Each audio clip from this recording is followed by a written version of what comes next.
주시면 좋을 것 같습니다.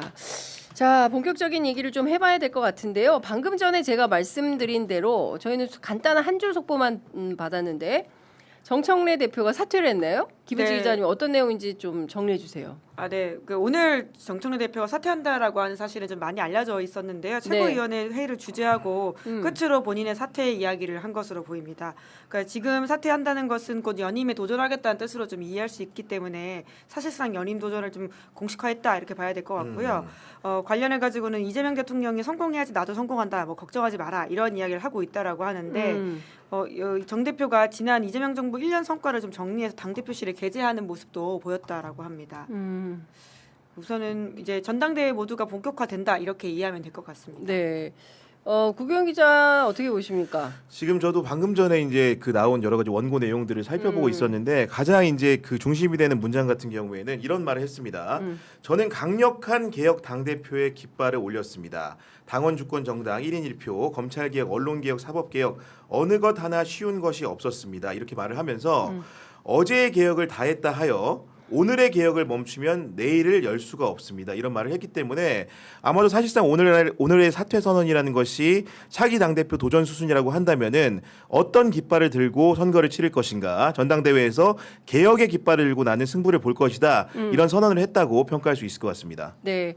눈에 띄는 대목은 이런 대목도 있네요. 김대중의 역사, 노무현의 역사, 문재인의 역사를 자양분 삼아서 이재명의 역사를 꽃피워야 합니다. 김대중, 노무현, 문재인, 이재명으로 이어지는 민주정부의 역사가 자랑스러운 대한민국의 역사입니다. 역사를 잊은 민족에게는 미래가 없습니다. 그리고 그 뒤어서 저는 강력한 개혁당 대표 이렇게 네. 이어지는 것 같습니다. 이 정통성, 네. 역사성, 나는 이 민주정부 사기를 이어가는 그 정통 적자로서의 당 대표야. 다른 후보들은 아닌가요? 그렇게 각을 세우려고 하는 것 같긴 합니다. 이제 아무래도 김민석 총리가 당권 도전에 이제 가셔야 됐다라는 이야기들이 많이 나오고 있는데 중국 네. 출장을 다녀온 다음에 아마 당권 도전을 한다라고 알려져 있잖아요.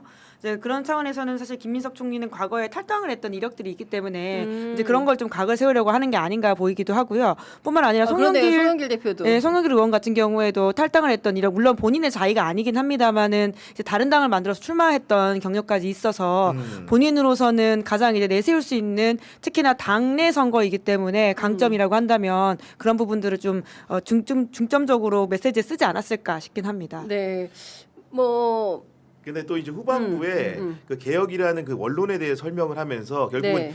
이재명 정부에서 개혁 과제들이 어떻게 추진돼야 할 것인가라는 방향 제시도 했는데 이런 설명을 합니다. 이재명 정부는 중도 실용을 주창하지만 한시도 개혁의 과제를 멈출 수 없습니다. 개혁을 멈추면 전진 동력도 미래 동력도 멈춥니다. 일신 오일신 개혁하고 또 개혁해야 합니다. 이렇게 말을 했기 때문에 상당히 개혁 주창적인 측면에 방점을 찍은 사실상의 출마 선언문이다. 이렇게 이해할 수 있을 것 같고 거기에 더해가지고 6.3 지방선거에 대한 평가도 했습니다. 6.3 지방선거는 우리에게 많은 과제를 남겼습니다. 6.3 지방선거는 단결하면 승리하고 분열하면 패배한다는 교훈을 남겼습니다. 총선 승리, 정권 재창출을 위한 통합과 연대를 진지하게 고민해야 합니다. 사실은 본인이 당대표 임기를 하는 와중에 이번 지방선거를 앞두고 조국혁신당과의 당대당 통합을 추진을 했었는데 사실은 미완의 과제에 그쳤거든요. 예. 만약에 차기에 연임을 하게 된다면 통합과 연대의 정신을 강조한 걸로 봐서는 여러 가지 합당 문제라든가 제세력을 함께 이렇게 선거를 치르는 방향으로 가는 그런 방면에 대해서도 사실상 본인의 로드맵을 제시한 것이나 다름이 없고 네. 이건 역시도 전대에서 뜨거운 쟁점 사항이 될 것 같다. 네. 이런 생각이 듭니다.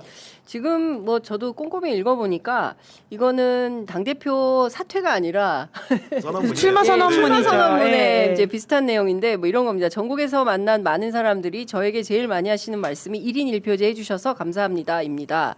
그리고 제 손을 잡고 검찰개혁 꼭 해주세요라고 말씀하십니다.